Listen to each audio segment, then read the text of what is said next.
Welcome to the Make It Happen with Will Polston podcast. Meditation is obviously one of the things that you obviously very, very passionately do. Had lots of benefits to you. What are some other sort of must-do things? What are some I'll tell you, here's an interesting question. What are some must-do parts, like daily habits or rituals that you do now? Let's start with that question. What are some of the things you do now? Journaling.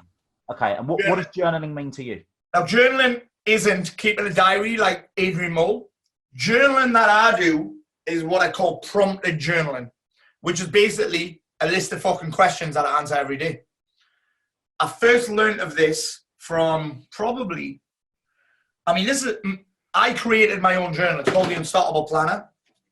Everyone wants to buy it. Available in all good bookshops. Yeah, it's not. I'm not even putting it in there because I say it's the world's most expensive planner, because to get it, you have to join me £200 a month program. World's most expensive planner. I actually used to have a cap, right? An unstoppable cap, a camel, actually it's like this, right? Everyone's like, how do I get a cap? I'm like, it's the world's most expensive cap. Like, what do you mean? I said, to get one, you have to join my $5,000 program.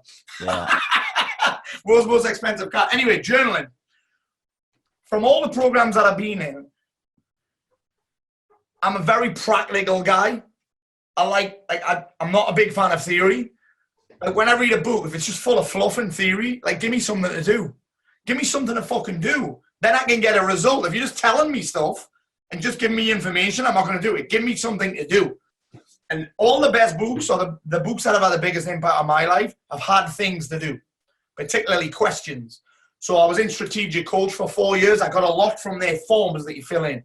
Like Strategic Coach, my favorite thing about it was every time I go to a workshop, I get a form. And I loved filling in worksheets and forms. I loved that because it forced me to open my mind to a deeper level of thinking. And for me, it's a form of action. Writing is a form of action. Writing takes away, it changed my life because it takes away the intensity of all this shit that's happening here. You want to solve a problem, you can't solve it here. For me, I have to get it on paper where it becomes a puzzle that I can solve. Right? Strips away all the intensity and all the bullshit. So that program had a big impact on me. I loved Michael Hyatt's Full Focus Planner, helped me a ton. That had great prompts. But the one that I really loved, and actually was probably the inspiration for about 60% of my planner, especially the layout. Do you recognize that layout? Brenda Machard's High Performance Planner. Yeah. That was the one where I really got what journaling worked for me, and it was just prompted journaling. Great questions. Like things like, let me give you an example of someone who needs me to show up and have a positive impact on them today is, what a great question that is, man. It puts my attention on my intentions. I've got things like one word that would describe the feeling I want to create today. And that just reminds me that I'm in charge of the way that I feel all the time. Yeah, I'm constantly in control of how I feel. And what else have I got? Something that could trigger me or stress me out today is, and the way Unstoppable Me will deal with that is, it's journaling, but it's just not how most people would describe it. I've got, this is one of my favorite questions. Someone I could personally follow up with today to get a deal over the line with is, and again, it's only for business owners, that one, right? Or salespeople, which we all are. Someone I could personally follow up with to get a deal over the line, and then the question I would need to ask that person without bringing no into play is, so, and then the same at the end of the day, different questions at the end of the day. The best part of my day was someone who I impacted in a positive way today was, what else have we got? One thing I could have handled a little bit better today was, and the way I'll handle it better next time is, so that's my style of journaling, prompted. Love that. What's my number one priority today? Here's one of my favorite ones. What do I need to tell myself today? What do I need to hear? So we call it a power message. What do I need to hear? This morning, where I'm at right now, what do I need to hear? Yeah, to me, that's journaling because A, I don't know how else to do it. B, it makes it easy and simple. And when something's easy and simple and you see the benefit of it, you're way more likely to do it. Yeah. So that's the very first thing that I do, because often I think a challenge for habits and routines and rituals for a lot of men is that often it's like, fucking hell, I have to get up and work out. And that's a challenge for a lot of people. And I work out every day, and most of my guys do. But having that as the first thing that I have to do, I've got to get myself up for that. It requires loads of motivation. And motivation's fickle. So, but I'm like, I feel way more motivated after I fill that in. And all I'm asking you to do is pick up a pen. Sometimes I do it while I'm lying in bed still. So it's easy. Like, and that creates the feeling of motivation. Because think about that. I'm also got a place to write down my 5 goals I'm working towards. I've got a place to write down my journal. I'm creating the way that I want to feel. I'm putting my emphasis on other people rather than me. Do you know what I mean? That creates the feelings that I need to go and then do the other thing. So for me right now, right this moment, I'm doing 15 minutes of yoga every morning right now. That's actually just because I can't do jiu-jitsu and I don't want to get really stiff and tight, and I want to be better at jiu-jitsu than I was before this happened. I do 15 minutes of breathing.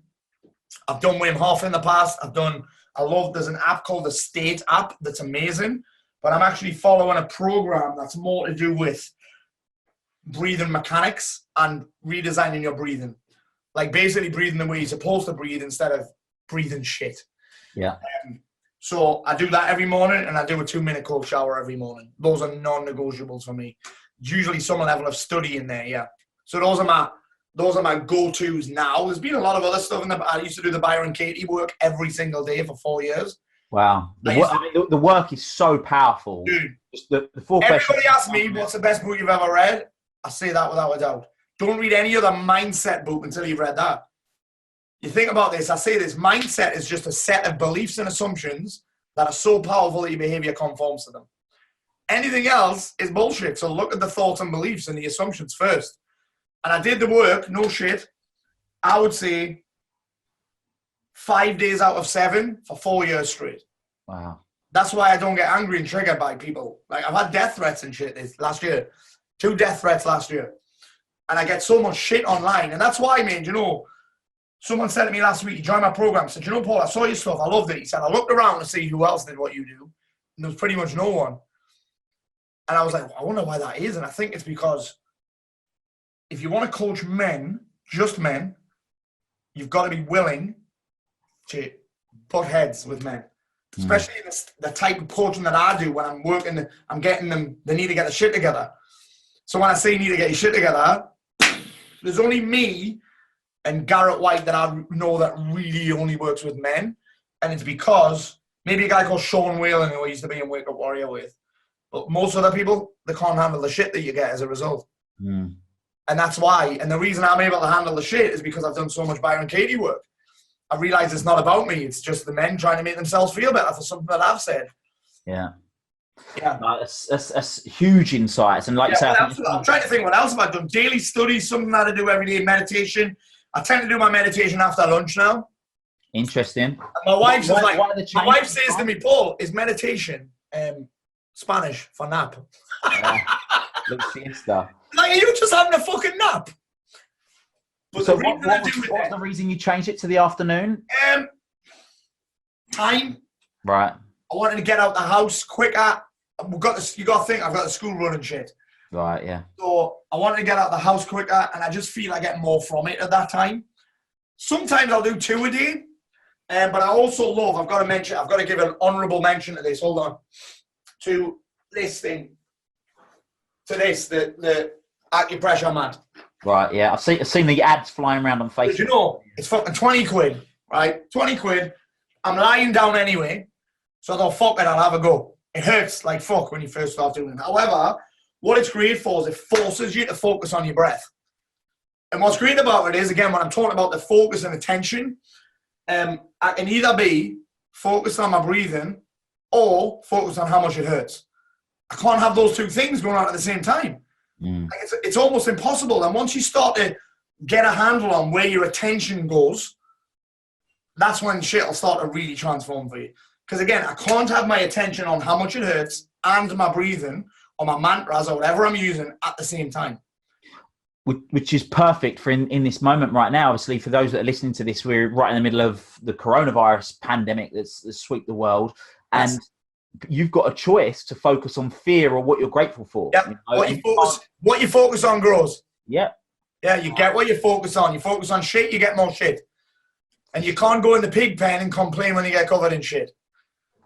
100%. Now, you can find the full episodes of the Make It Happen with Will Polston podcast here on YouTube, on iTunes, Spotify and all other major podcast platforms.